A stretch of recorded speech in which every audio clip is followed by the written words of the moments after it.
In this lecture, I will share Coulomb law in vector form. Coulomb law in vector form. Because Coulomb law tells us force between two charges and force is a vector quantity. So complete description can be done when it is expressed in vector form. For this purpose, let me decide two charges. One is Q1, second Q2, 2-point charges held in air, and distance between the charges, suppose, is r. If I measure the distance starting from first charge towards the second, then I can call it IR12 vector in vector form. Similarly, the same thing can be expressed in a reverse direction by calling it R21 vector.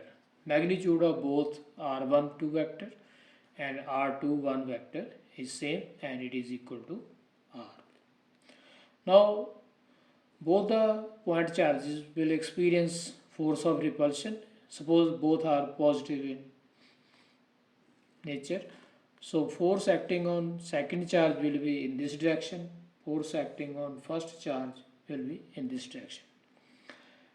Let me call this force as F12 vector. Means force acting on Q1 due to Q2. It will repel.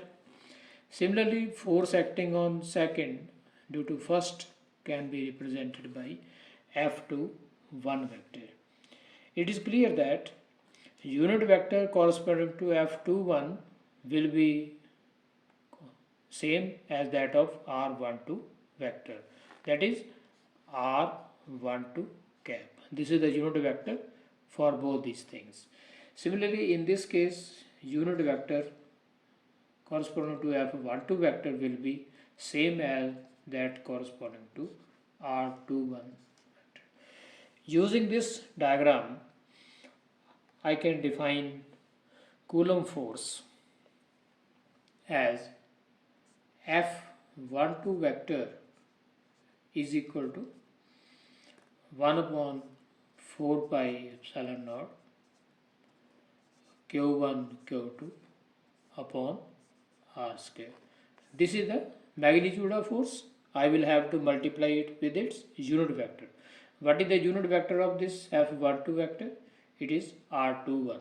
I will write R21 because we know any vector is equal to its magnitude multiplied by its unit vector.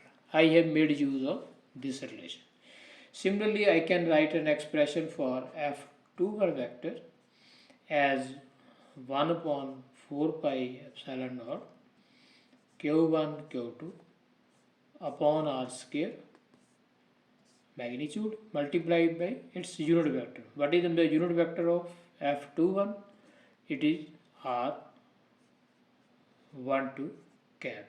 So these are two equations. Let me call it equation number 1, equation number 2, which represent Coulomb law in vector form.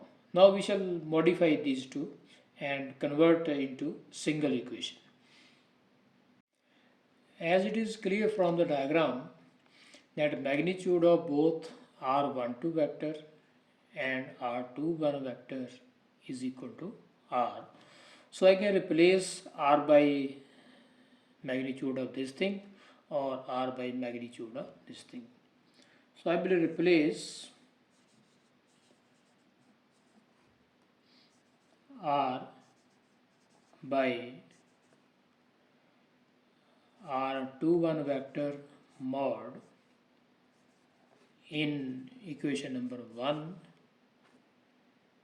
and by R12 vector mod in equation number 2. By making this replacement, previous two equations become F12 vector is equal to 1 upon 4 pi epsilon naught q1 q2 upon r21 vector mod square.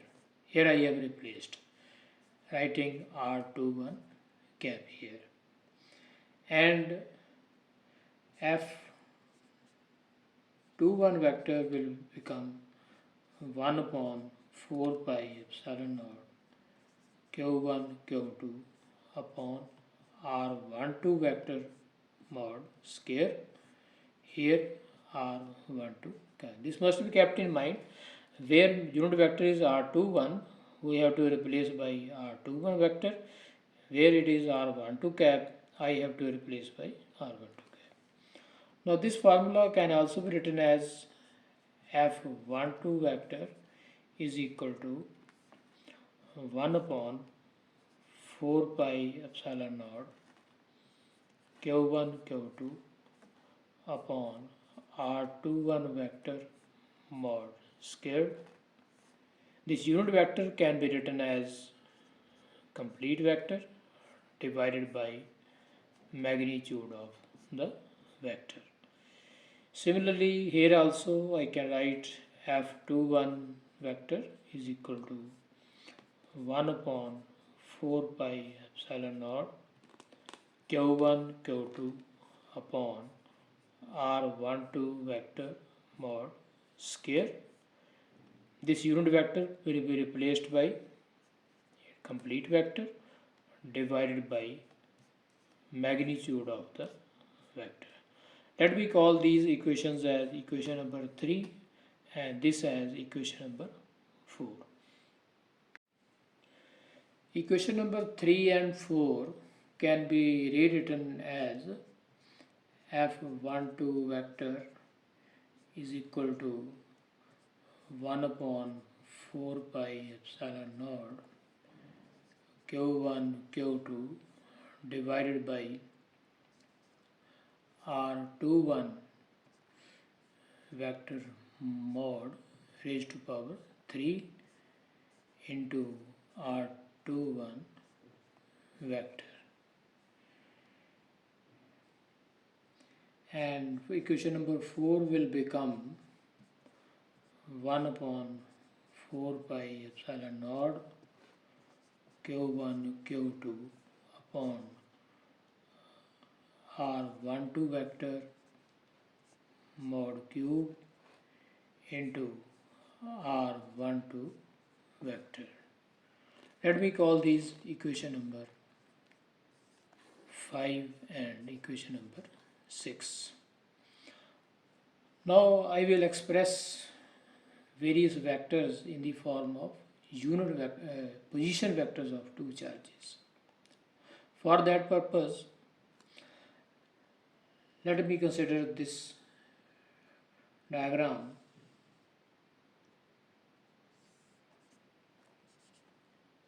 That is coordinate system. Suppose x-axis, y-axis, z-axis. Suppose these are 2 point charges. One is q1, another is q2. And position vector of first charge, let me suppose r1 vector. Position vector of second charge, let us suppose r2 vector. I will have to represent this vector also, distance between the two, as r21 vector. Using this diagram, I can apply triangle of vectors addition. It is clear from the diagram that r2 vector and r21 vector are in the same order and r1 vector is in opposite order. So by triangle of vector addition, I can write r2 vector plus r21 vector is equal to r1 vector. So this will give us value of r21 vector equal to r1 vector minus r2. Means I express this vector in terms of position vectors of two charges. Let me call it equation number 7. Similarly, let me draw another diagram. Here I can show x-axis, y-axis, z-axis. This is origin. Charges q1, q2, position vector q1, r1, position vector of q2, r2 vector. Now I will show distance in the direction from first toward second. That is, this vector is r12 vector. Again, applying triangle of vector addition, I can write r1 vector plus r12 equal to this opposite order vector, r2 vector. So I can write r1 vector plus r12 vector is equal to r2 vector. From this we can write r12 vector equal to r2 vector minus r1 vector. Let me call it equation number 8. Now we shall use these results in 7 and 8 in our equations 5 and 6. So using equation number 7 and 8 in equation number 5 and 6, I can write answer for f12 vector and f21 vector as f12 vector is equal to 1 upon 4 pi epsilon naught q1 q2 upon r1 vector minus r2 vector mod cube into r1 vector minus r2 vector. Similarly, f21 vector can be written as 1 upon 4 pi epsilon naught q1 q2 upon r2 vector minus r1 vector mod cube multiplied with r2 vector minus r1 vector. Let me call these equation number 9 and equation number 10. Both these equations are very much symmetrical as well as similar. F12, force acting on Q1 due to second. Here we have R1, R2, R1, R2. Here F21, R2, R1, R2, R1. So both the equations are similar. In this case, forces acting on first charge, source of forces, second charge. Here, forces acting on second. So the charge on which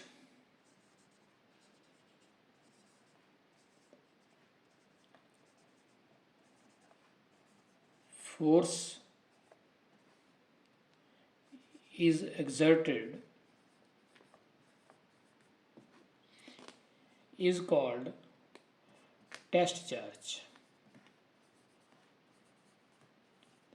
Means in the first equation, because force is acting on Q1, so Q1 can be called as test charge. In the second case, Q2 is test charge. And the charge which is responsible for this force, charge due to which force appears,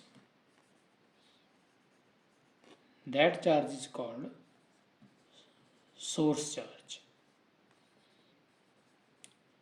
So in previous equations, in 9 equation, because force is acting on first due to second, so second charge is source charge.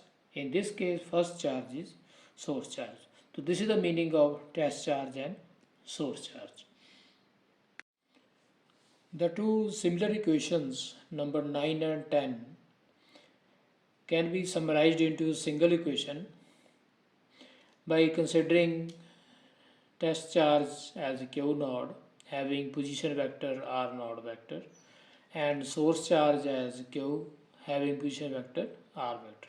So with the help of equation number 9 and 10, I can write force on Q node due to Q is equal to 1 upon 4 pi epsilon naught q node q divided by r node vector minus r vector mod q into r node vector minus r vector.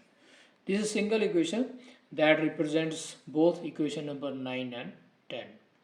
So this equation number 11, if I call it, can be called as complete Coulomb law in vector form. Again, let me revise important points here. Q naught is test charge on which force is acting. Q is source charge due to which force is being exerted, and these are the position vector of the two test charge and source charge. In order to have more understanding about Coulomb law in vector form, let us take an example.